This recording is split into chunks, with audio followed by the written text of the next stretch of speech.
Bismillahirrahmanirrahim. Assalamualaikum warahmatullahi wabarakatuh. Puji dan syukur mari kita panjatkan kepada Tuhan Yang Maha Esa bahwa hari ini kita bisa melaksanakan kegiatan masa pengenalan lingkungan sekolah dalam keadaan sehat walafiat. Dalam hal ini ibu atau kakak akan memperkenalkan nama kakak Dewi Intansari sebagai pembina pramuka. Dalam hal ini mungkin dalam kegiatan kepramukaan. Materi yang akan kakak sampaikan yaitu tentang dasa dharma. Kode kehormatan di dalam kepramukaan yaitu dasa dharma yang terdiri dari 10 dasa dharma. 1. Takwa kepada Tuhan Yang Maha Esa. 2. Cinta alam dan kasih sayang sesama manusia. 3. Patriot yang sopan dan kesatria. 4. Patuh dan suka bermusyawarah. 5. Rela menolong dan tabah. 6. Rajin, terampil dan gembira. 7. Hemat, cermat dan bersahaja. 8. Disiplin, berani dan setia. 9. Bertanggung jawab dan dapat dipercaya. 10. Suci dalam pikiran, perkataan dan perbuatan.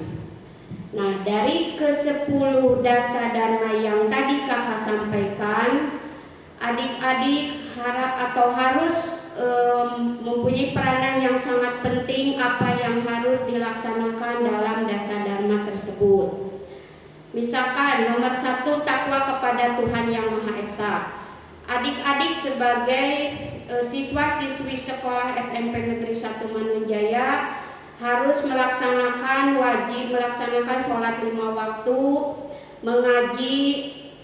Kalau di sekolah mungkin adik-adik melaksanakan sholat duha, sholat duhur, sholat asar dan sebagainya. Kalau di rumah adik-adik semuanya wajib melaksanakan sholat 5 waktu. Sesudah maghrib atau sesudah isya wajib melaksanakan mengaji bersama. Yang kedua, cinta alam dan kasih sayang terhadap sesama manusia. Kita sebagai manusia harus saling menghormati, terutama dalam kegiatan kepramukaan. Adik-adik sering melaksanakan kegiatan kepramukaan, misalkan harus saling tolong-menolong. Apabila ada teman-teman adik yang sakit, kita wajib menolong, membantu semampu adik-adik. Yang ketiga yaitu patriot yang sopan dan kesatria. Adik-adik sebagai anggota kepramukaan harus mempunyai jiwa yang satria dan sopan, baik itu dalam berbicara ataupun dalam menghormati yang lebih tua. Berbicaranya harus sopan, harus baik, berani mengakui dan melaksanakan disiplin. Yang keempat yaitu patuh dan suka bermusyawarah. Apabila adik-adik ada permasalahan dalam kegiatan kepramukaan atau di dalam sekolah ada pelaksanaan tugas, bisa dilaksanakan secara bersama-sama sehingga menghasilkan hasil yang mufakat. Yang kelima yaitu rela menolong dan tabah. Adik-adik semuanya kita harus atau wajib membantu teman-teman apabila ada yang susah, semampu kita sendiri.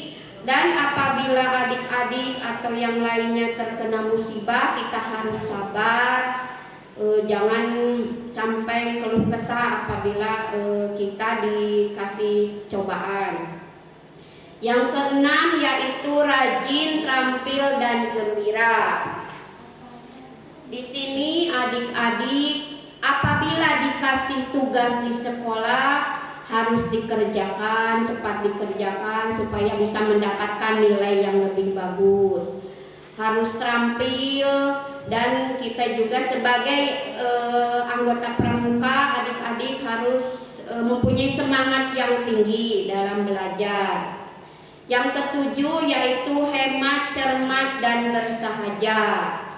Nah, di dalam hemat, cermat, dan bersahaja, usahakan adik-adik di sekolah maupun di luar sekolah harus berhemat, membagi uang jajan. Adik-adik bisa menabung walaupun sedikit-sedikit, tapi tabungannya bisa banyak. Dan yang kedelapan yaitu disiplin, berani, dan setia.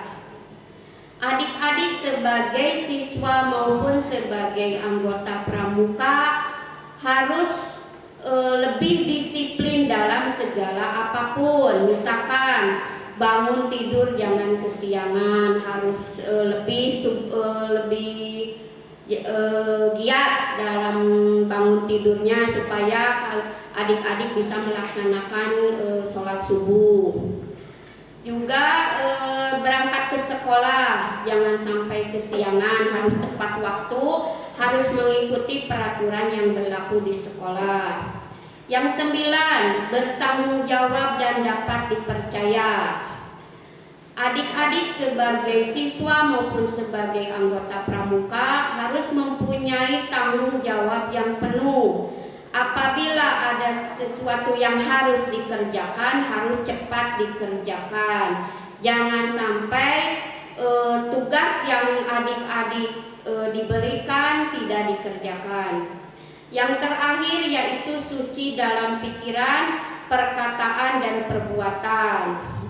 Nah, di sini adik-adik semuanya harus berpikiran yang positif, yang baik, berkata harus sopan, juga perbuatan kita itu harus menjadi contoh yang lebih baik untuk adik-adik yang lainnya, atau di dalam lingkungan masyarakat kita harus menjaga tingkah laku adik-adik semuanya. Nah, itu mungkin materi dari Dasar Dharma yang kakak sampaikan. Mungkin ada manfaatnya buat adik-adik semuanya, buat kakak-kakak tingkat semuanya. Mudah-mudahan kita semuanya dalam keadaan sehat walafiat. Amin ya rabbal alamin. Mungkin dari kakak dicukupkan sekian. Wassalamualaikum warahmatullahi wabarakatuh.